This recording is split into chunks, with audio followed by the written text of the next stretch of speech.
Hello, I'm Debra Orenstein. I welcome you to this webinar about modern slavery and how you can integrate the subject of modern slavery into your classroom and into your Seders. It's for educators and anyone who wants to discuss this very important topic to make the Seders more relevant and more freeing. I'd like to give you a little bit of background about the origins of this topic. I believe that we're all obligated to mitzvot. And certainly freeing slaves and loving the stranger and doing justice are extraordinarily important mitzvot. But it was only a couple of years ago that I really became engaged in this topic. And it started because I was invited to write a sample sermon for fellow rabbis for the high holidays about human trafficking.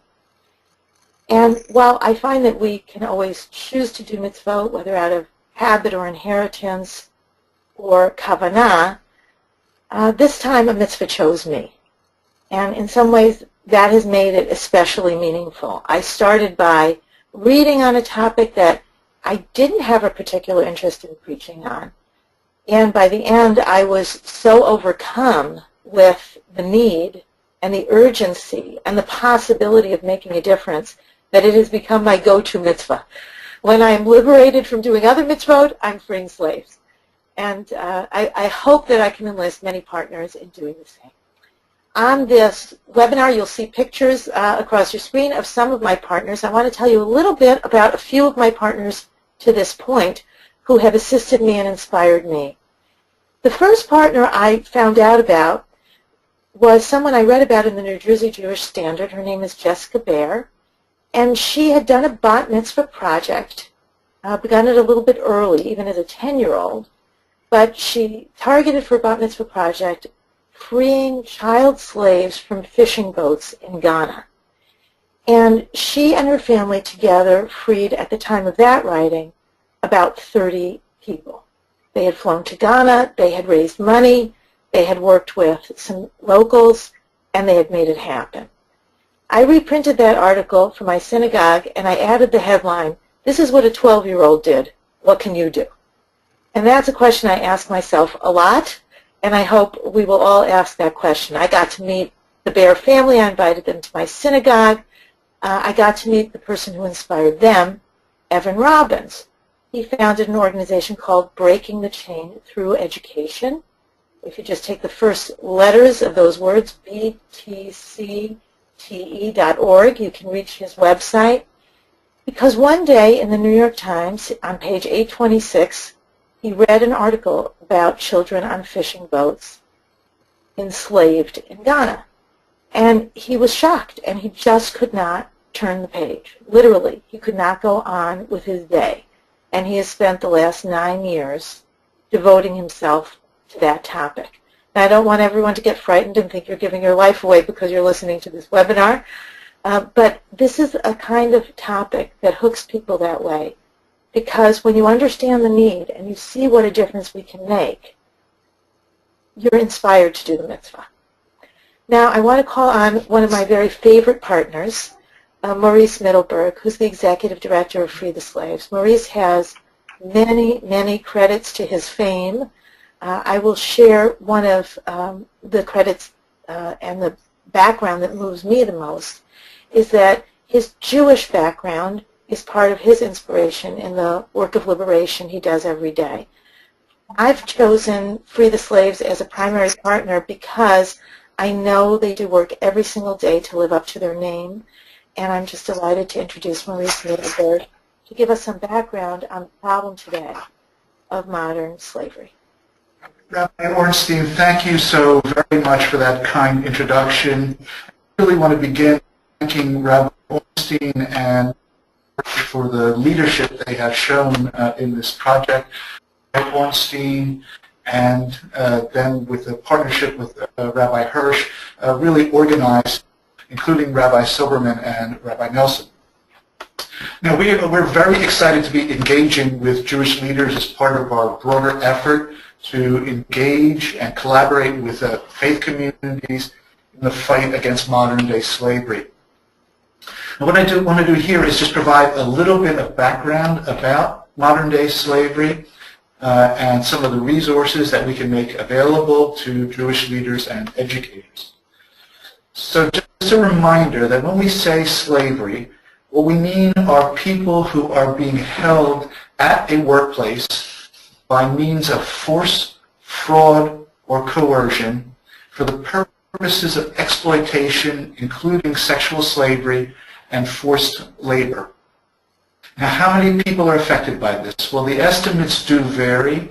At the low end is the International Labor Organization, which estimates that there are about 21 million people who are in a state of slavery.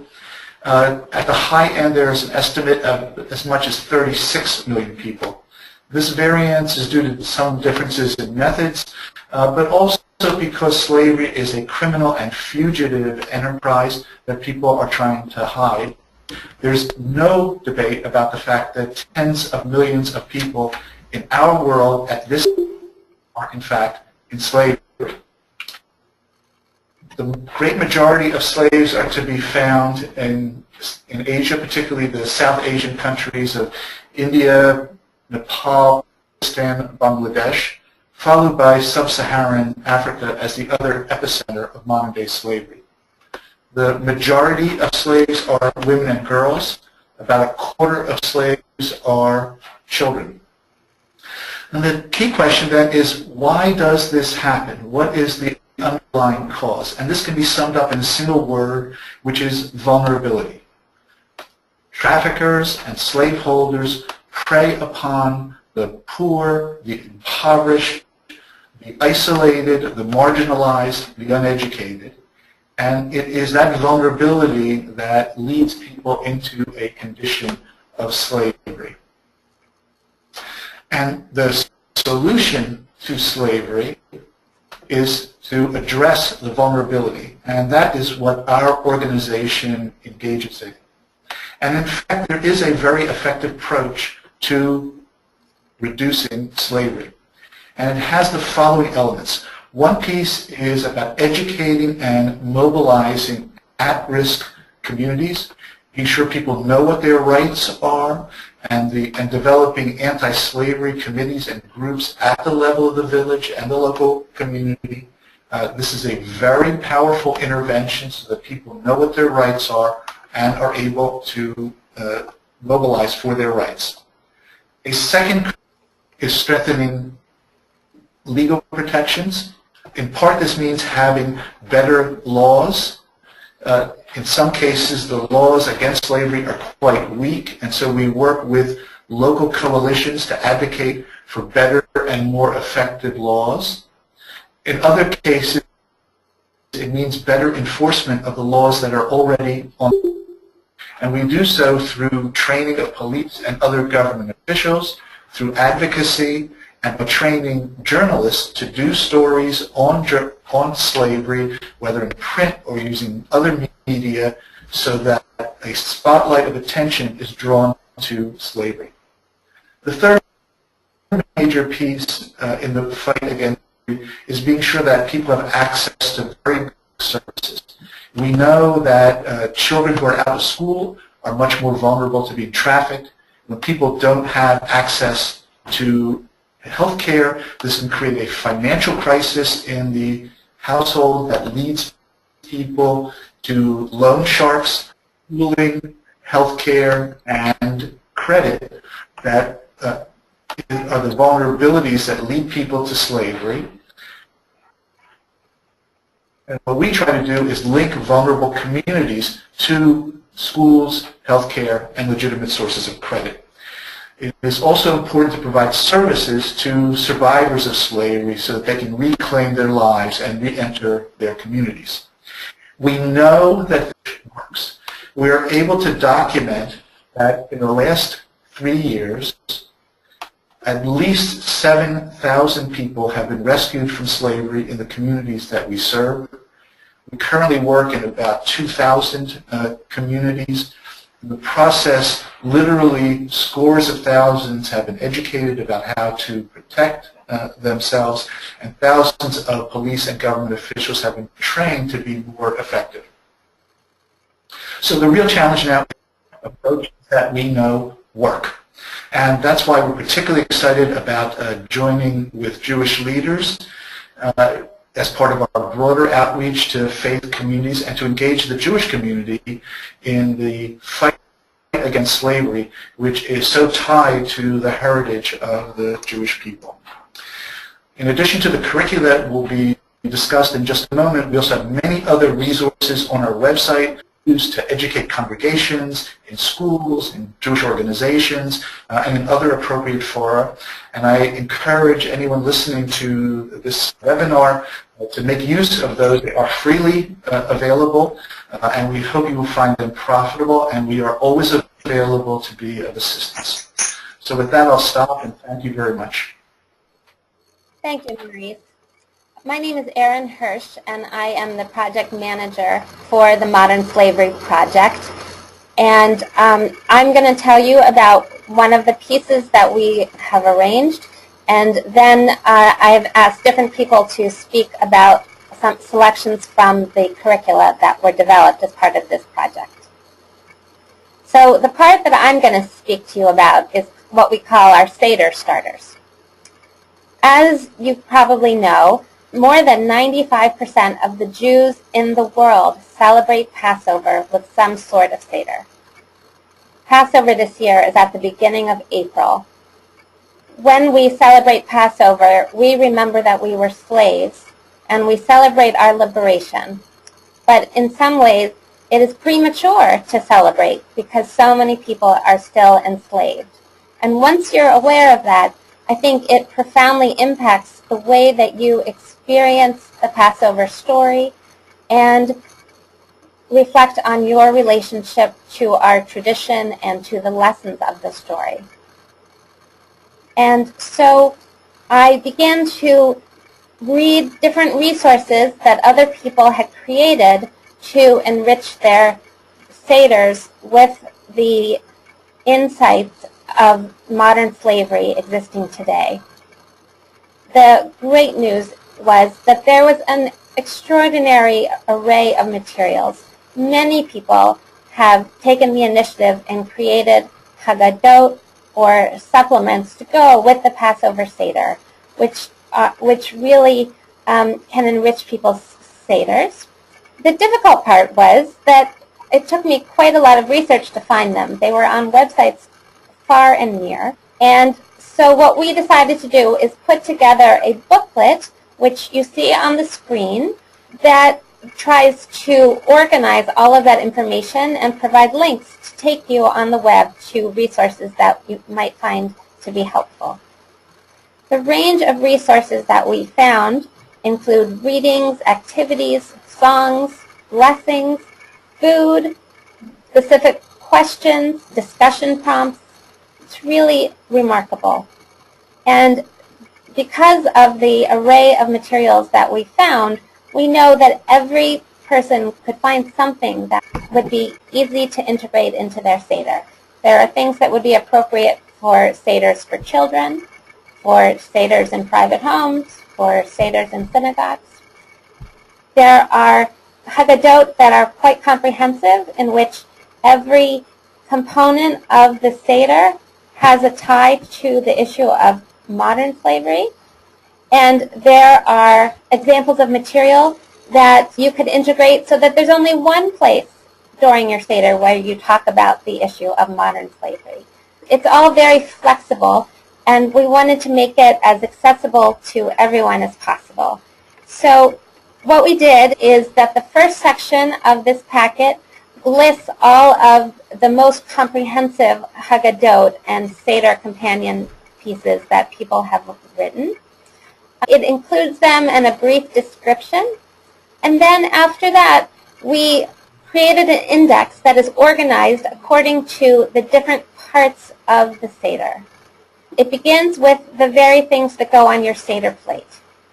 There are many people who've come up with creative and interesting ideas for elements to add to your Seder plate to provoke conversation and questions and bring the issue of modern slavery, make it visible before everyone.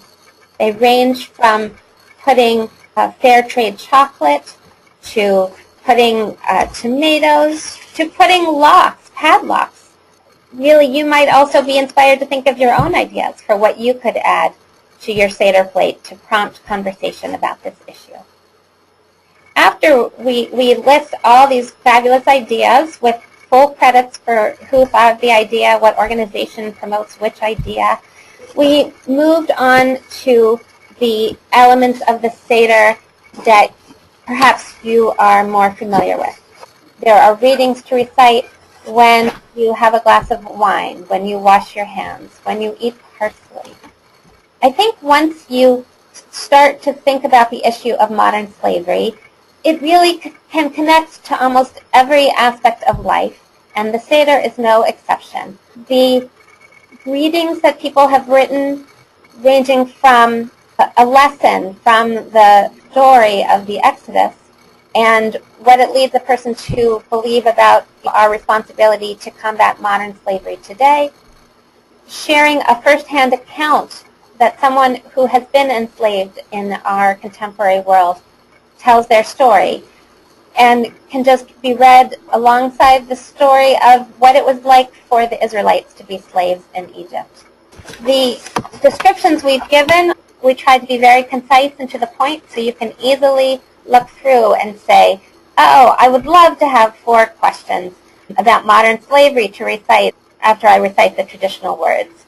You can find something about 4 types of children relating to 4 different approaches to the issue of modern slavery. There are many, many ways that you can integrate the materials that are included in the Seder. And I want to mention that some of them are also fun. People have written alternate lyrics to some classic songs like Dayenu, which means it would be enough. And certainly it would be enough if we could free slaves today too. So there are pieces that can be very engaging and stimulating and really can coordinate to whatever type of Seder you are trying to create.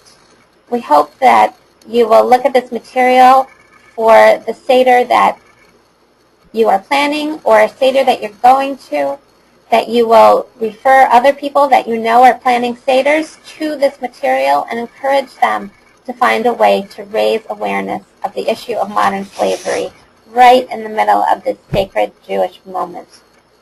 If we could touch even a fraction of the Jewish people who observe Passover at a Seder this year, and if even a fraction of those people would make donations to Free the Slave and other organizations that work to alleviate and eradicate modern slavery, or if only a fraction of those people teach somebody else that slavery still exists today, Dayenu, it really would be enough. We could have a tremendous impact.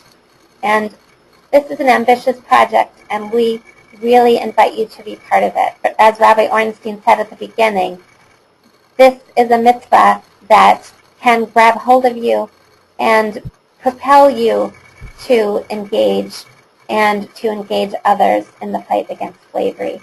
And we've designed the packet of Seder starters to really help everyone in that process.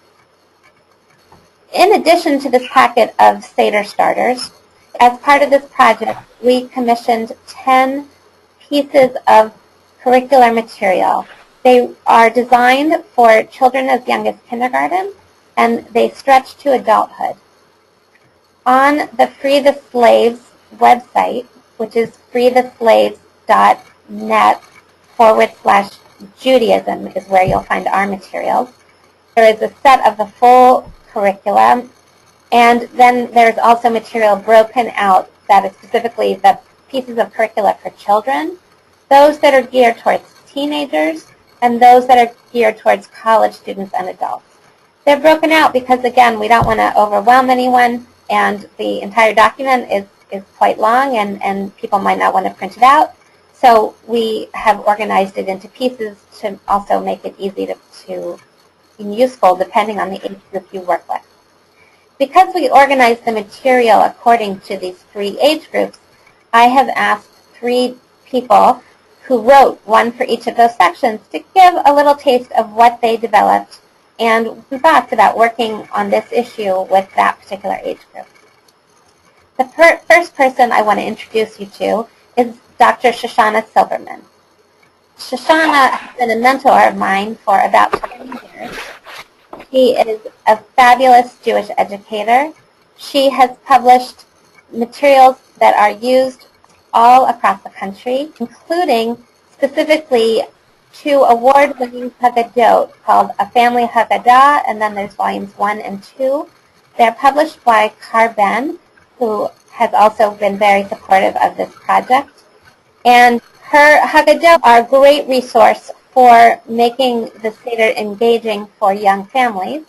And now, through this project, she has added a dimension to that by creating 2 lessons that are great for bringing the issue of modern slavery to the awareness of 3rd and 4th grade children in a developmentally appropriate way. So, Shoshana, I would love for you to describe your own material. Thank you. Shalom. A little over a year ago, my granddaughter, Adira Silberman-Brenner, spoke about modern slavery at her bat mitzvah. And I was very moved, and I really wanted to learn more about it. And so when I was asked to write lessons for 3rd and 4th grade, I really viewed it as an opportunity for me to learn more and to pass that information on. It was also very important to me that what we would do would be age appropriate.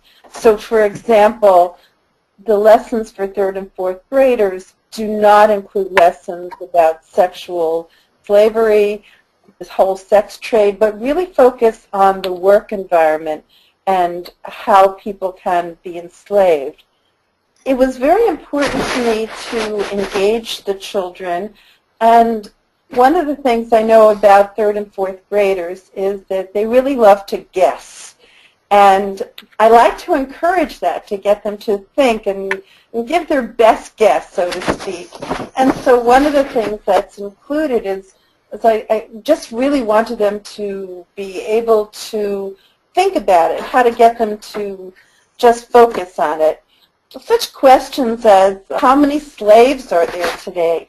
Would there be 2,000? Would there be 23,000? Would there be 21 million? And to begin with these type of things, such as, are there children who are slaves, yes or no? Does slavery only happen in faraway countries? And also, why do some people make other people become slaves? What do they get out of it? And so there's a lot of ways for them to begin to think about the whole process. One of the things I find is if you let children guess, they always want to know what the correct answer is. So then they're ready. They're really ready to learn.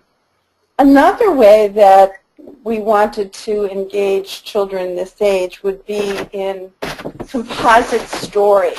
And so there are stories about a woman, a man, a teenager, just to see if we can give them a picture. So perhaps let me just share one with you right now. Imagine a teenage boy or girl who has run away from home. Perhaps his or her family was so poor that there was not enough to eat for all family members. Perhaps the father was often drunk or hurt him or her. Or perhaps the mother was on drugs and was not capable of taking care of the children.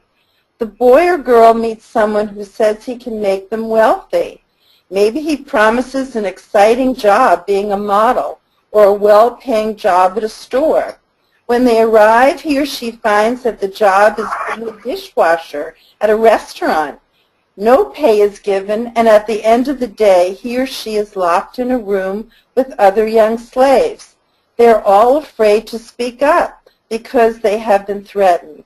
They have been told that they will be beaten or their families back home will be harmed if they talk to anyone. They may be shown a weapon, which makes them very frightened. So they can really see that the people who get into slavery are not doing something because they're ignorant of, well, they're ignorant of the issue, but they're not stupid people. They're really people who have hope that they want to improve, they want to do something better. They're very vulnerable. And the people who want to hurt them are always doing this for greedy reasons. We also want to introduce them to the Jewish narrative, the story of Pesach, which is found in the Torah, and in traditional Haggadahs it's referred to, but in a Haggadah, in many modern Haggadot, including mine, there is a narrative of the Pesach story, and Carbon was very kind to really use this narrative in teaching the story, so that they can understand this. And in an introductory piece I have about slavery in the United States.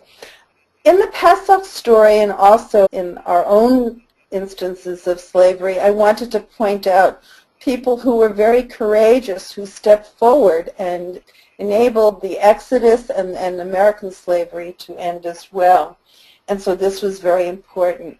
Even for young people in 3rd and 4th grade, we wanted to have resources for activities so that they could feel that even though they're young, they really can do something to make a change in our world. This is Tikkun Olam. This is what we work for. This is what we strive to do. And so I was very pleased to be a part of this and to be able to come up with engaging activities so that all children can really participate in the work of freeing slaves. Thank you so much, Shoshana. I said Shoshana has been a mentor for 20 years. And actually, Rabbi Orenstein, who you met at the beginning of this, has been another source of inspiration to me, although I've only known her for a few years. And Rabbi Orenstein really envisioned this project and has, as she described, found herself drawn to this issue and connected to other people and found a way that we could all become part of this and make an impact. And all the time she was doing that, she is also a congregational rabbi at Congregation B'nai Israel in Emerson, New Jersey. And when she talked to me about the work that she does with bar and bat mitzvah students, I thought it would be a perfect piece to add to this collection of units. Rabbi Orenstein has a wonderful process that she takes her students through and actually can take their families through as well.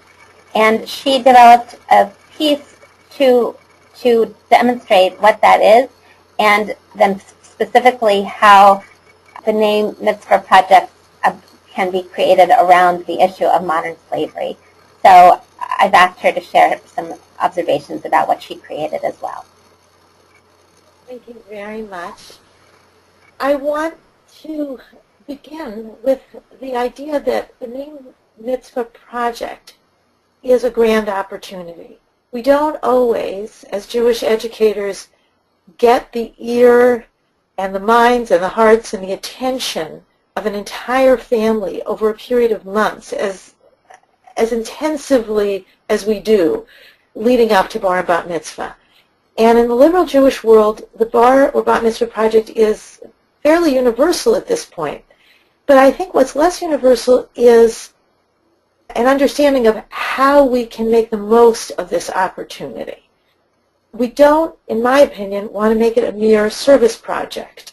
People can do a lot of good through Rotary and Girl Scouts and all sorts of service project opportunities. But for me, the goal is that we not only engage children in performing a good deed, choosing a setting in which to do it, collecting or raising money or other goods to distribute to people in need. We want to help them connect the good impulse that leads them to want to participate in all those activities back to Torah and to their identity as Jews. So when I engage in a mitzvah project with kids, I do it in a multi-part way. First, we talk about the whole meaning of the word mitzvah. There are three main definitions of mitzvah. The Yiddish definition that comes most trippingly off the tongue, especially for Hebrew school students as opposed to day school, is that a mitzvah is a good deed. And that's certainly true. Then we talk about the Hebrew definition of mitzvah, which means commandment. And I introduced the idea, if they aren't yet familiar with it, that mitzvah in the Aramaic means connection. And that trifecta of qualities, it's a good deed, it's a must, a moral imperative. And it helps make connections. It becomes a way of looking at any mitzvah that we take on. When I work with young people, I not only encourage them to do a project, but I like to ask them to choose one mitzvah to become an expert in. We would never sit down with a child and say, okay, you're about to become a bar bat mitzvah, you're responsible to and for the mitzvot, why don't you learn the whole Torah?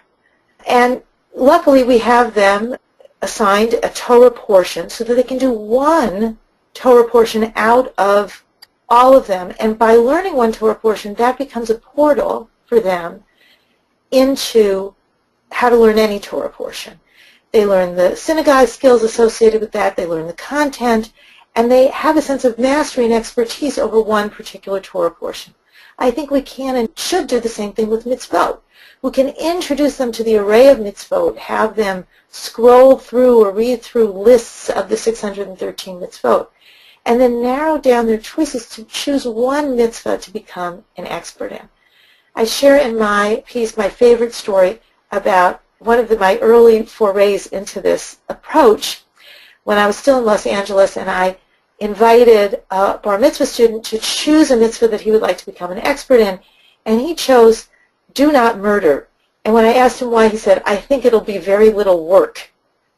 And, so that was sobering as a Jewish educator, but I was able to turn it around with him because we started to study the mitzvah, to study, well, what does do not murder mean? Are there exceptions? What about just wars? What about self-defense?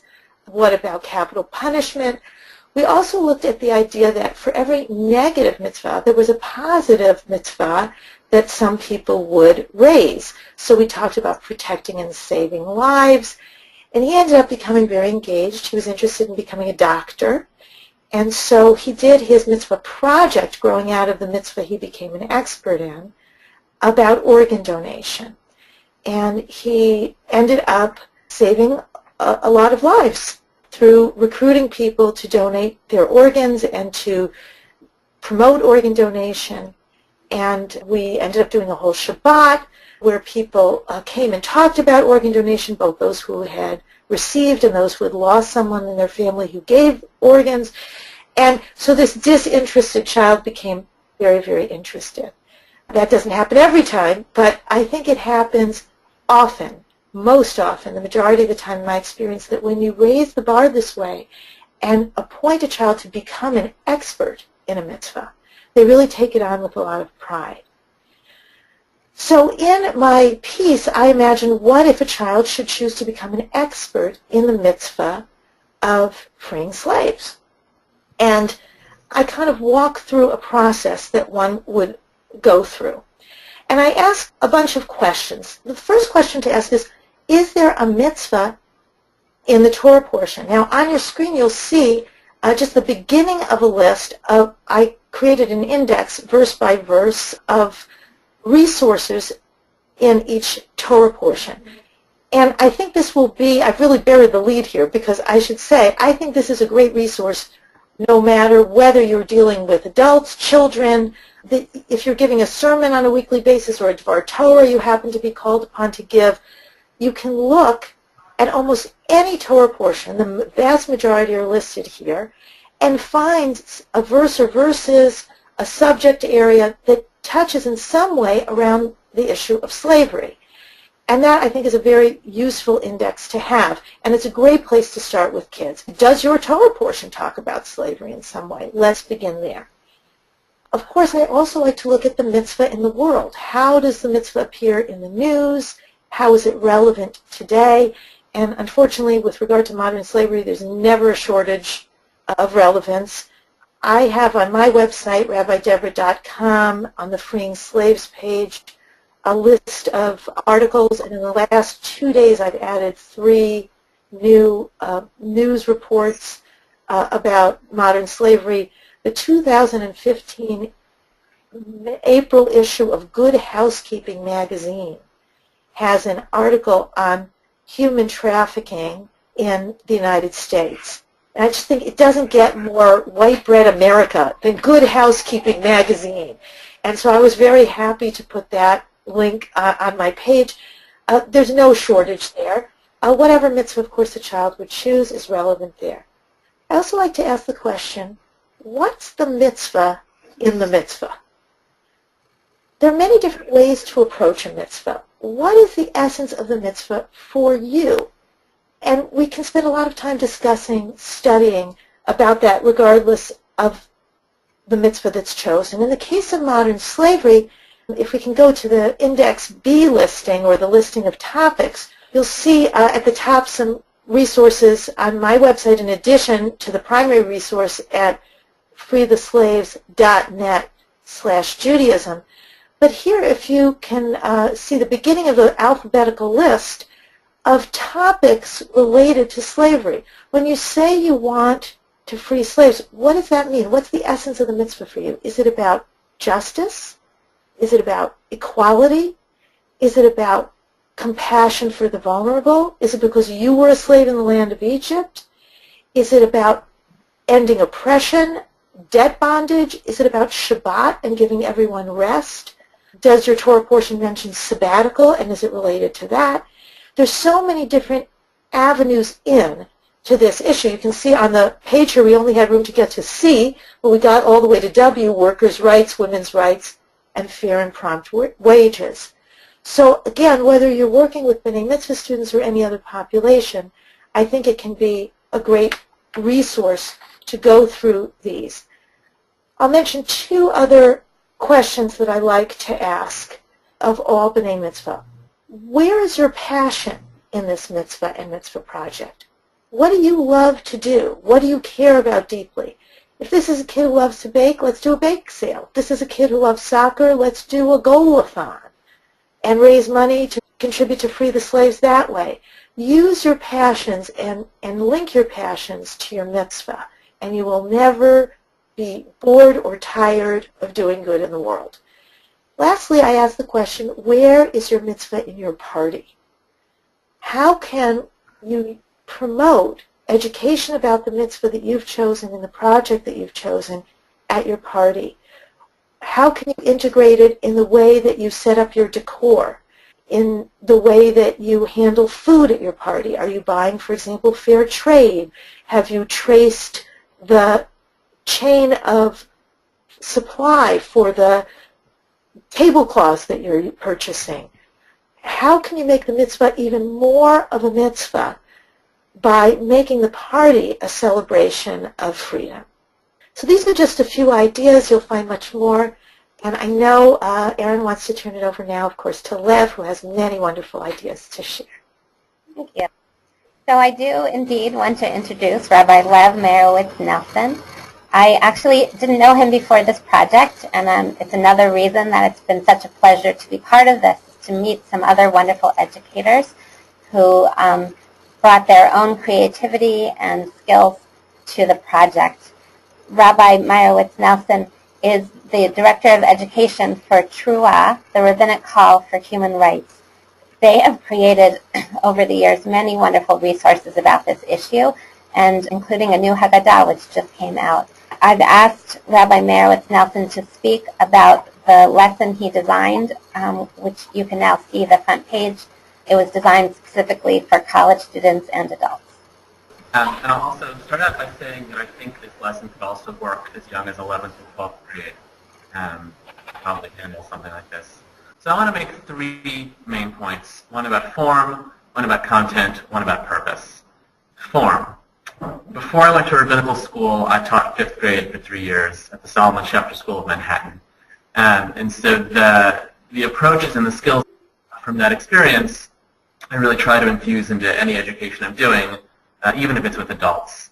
So that's to say, we don't all learn best by sitting around and discussing a text. And so the extent to which I can get people out of their seats and moving around, writing on pieces of paper, working in groups, looking at photographs as texts and trying to understand an issue from a photograph instead of just from words. The more fun I can make a lesson, and the more different things that can happen over the course of a single session, the more successful I think I've been. So you'll find that in the lessons that I wrote, and I hope you can also take that as a concept when you're teaching adults in other settings. On content, the enduring understanding I put at the top of the lesson plan talks about how America was built in part by the exploitation of workers. And originally, I didn't want that in part to be in there. I was going to go whole hog and say America was built on exploitation. And Rabbi Hirsh, I think very wisely, suggested that I put that in, lest people not get any further than the enduring understanding and want to argue with me about that, rather than getting into the issue. I should back up a moment and say that these two lessons focus on slavery here in the United States, which, even though it's a relatively small portion of slavery around the world, is the country we live in, is the country we're citizens of, and therefore is the place we have the most impact on what goes on in terms of our consuming practices and in terms of legislation. So the premise of these lessons really is that in order to do anything about slavery, we have to first confront the legacy of slavery in America. We often like to think our kind of national conception of ourselves as a country is that we ended slavery after the Civil War and everything's been more or less hunky-dory since then. And the sad fact is it hasn't been hunky-dory. And slavery has reared its ugly head in one form or another from the earliest moments that Europeans set foot on this continent up to the very present day. And until we confront that reality and really internalize it, I think we're going to be very hard-pressed to do anything about slavery. So that's the content of these two lessons in a nutshell.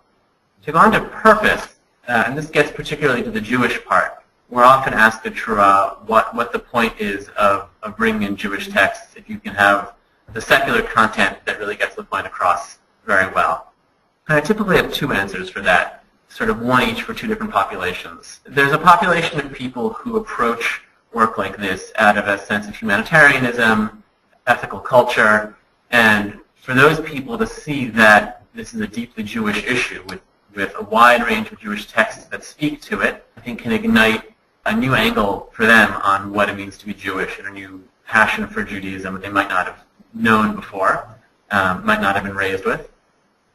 And then for people who are already sort of in the fold, for people for whom Judaism is a regular part of their identity, of their practice, my hope is that a deeper engagement with our texts, with theology, with ritual, moves us from, gee, that would be a good idea, but I have so many other things to do that really I'll get to it tomorrow or next week or next month, to really internalizing this as a core issue, an urgent issue, an issue that fits into the way we see the world, and to go back to what Rabbi Orenstein said, grabs us and makes demands of us that come out of our privilege, that come out of our obligation to be engaged with issues like freeing the slaves. I'll just wrap up with some suggestions of contexts that a lesson like this could be used in. These could be a discussion after Kiddush at Shul, or at a lunch and learn, or if you want to do a Shabbaton on freeing slaves, I could imagine part one happening after Shabbat dinner and part two being after lunch the next day. These could be a Hillel event. These could be a JCC event. These could be a regular evening, part of an adult ed series. Like I said before, a senior Hebrew school session.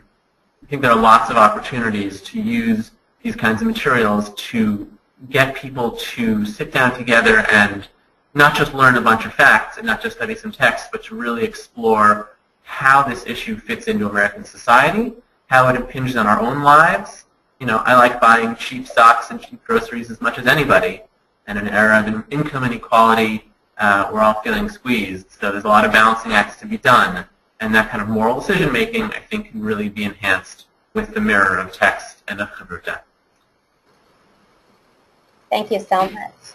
I want to mention that we have, on the last page of every lesson, we have invited feedback We really want to hear from people who use our materials, whether using the curriculum or the Seder starters.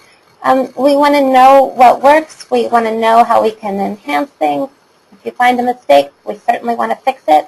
We really are looking for your input, and not just to fill out some kind of survey, but because we are trying to learn how best to impact the issue of modern slavery today, and your feedback can help us do an even better job doing that moving forward. So we really want to encourage you to let us know, to send us comments.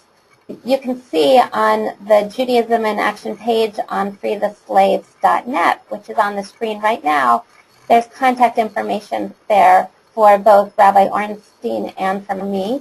And you can also send us resources that you know of or that you have created that we can help share either for Seder or for Jewish educators and rabbis who might be able to use the material moving forward. So I'd like to turn it back to Rabbi Orenstein there is the link at the bottom you can see if you use the material where we encourage you to send us feedback. Rabbi Orenstein, if you could close the webinar, we would be grateful. Thank you very much. I want to thank all the presenters, and especially Rabbi Erin Hirsh, whose amazing educational and administrative skills really made this possible. And a special thank you also to Maurice Middleburg, whose leadership at Free the Slaves frees slaves. I was really struck when we got back materials. The majority of our presenters, without any prompting, ended their pieces the same way. Excuse me, I should say the majority not of our presenters, but of all the curriculum writers. We have just a sample here today. They ended with the famous quote, Lo alecha hamlacha ligmor v'lo ata ben chorin lehivatel mimena. You are not required to complete the work, but neither are you free to desist from it. And it's so interesting that the word is ben chorin. You are not free, underline the word free, to desist from doing the work of freeing slaves until there are no more slaves. In the spirit of figuring out what we can all do, and this is something Rabbi Hirsh hinted at before, I did a little calculation to figure out, given the average cost around the world of what it takes to free a slave on the ground, given the number of Jews, according to the latest Pew study in the United States, who will be celebrating a Passover Seder this year, if everybody gave just $18 who is celebrating a Seder this year, we could free, depending on let me be conservative, using the figure of $950 on average to free a slave, which is higher than some people say, we would free 75,000 human beings.